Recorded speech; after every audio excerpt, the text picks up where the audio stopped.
statistics from the American Cancer Society on colorectal cancer out, and the numbers are a reminder that this disease is not just something that older adults face.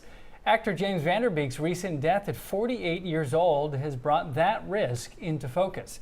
So joining us this morning, we've got Dr. Greg Burzynski, an internal medicine physician and also a spokesperson for the American Cancer Society, also Bianca Lopez, a colorectal cancer survivor. We thank you both for being here with us on this morning. Let's begin with you, Doctor. What are the takeaways here from the new statistic? What new data do we have now? Well, thanks for having me. The good news is that cancer rates for colorectal cancer are declining in adults over 65. Under 65, however, that's a different story. We're seeing a slight increase, especially those under 50.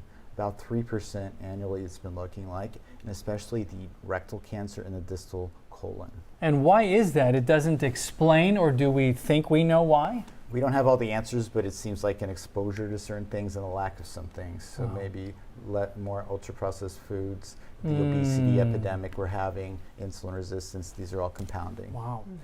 Bianca, thank you for joining us. How did you find out about your diagnosis? Well, it started with a primary care visit. Something wasn't feeling right. I felt fatigued, exhausted all the time, was having some stomach issues, and just decided to go check with my primary care provider and see what was going on.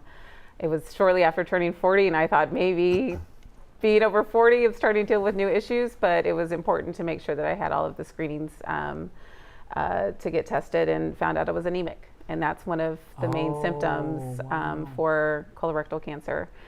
And after being diagnosed with anemia and a blood clot further on, I was able to do a colonoscopy and get screened and understand that I had stage 3 cancer. Oh my gosh, how long ago was that? August of 2024. So 3 treatments away from being successful and beating cancer, hopefully. But on my way through, proper care and treatment and following, physicians in my care team. So I'm guessing there's no way that this was on your radar. Not even close. I thought it was stress.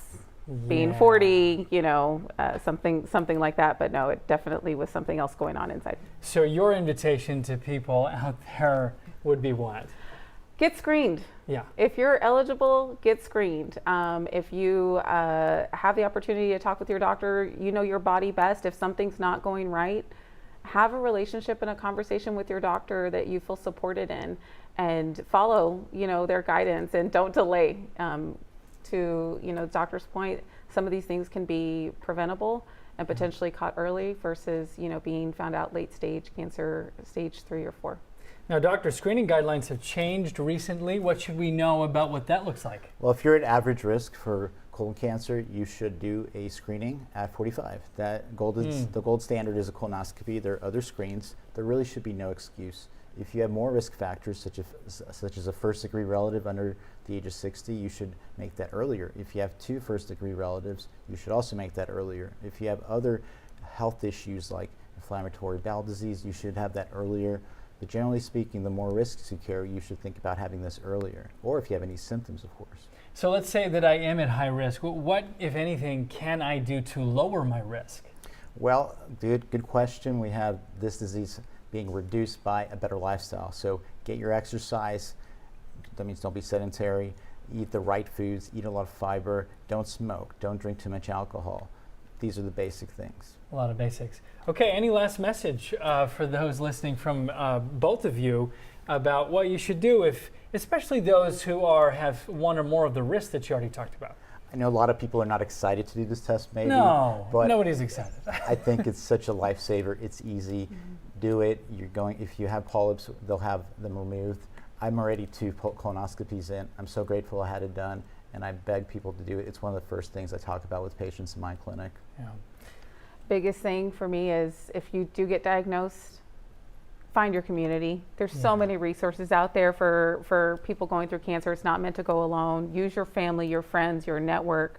American Cancer Society, Can Care. There's so many resources to help survivors connect with other survivors, so that you don't feel like this is the end. There's opportunity to beat this, and working with the right team and feeling supported is going to help you get through it. Thank you to you. Thank you, doctor. Thank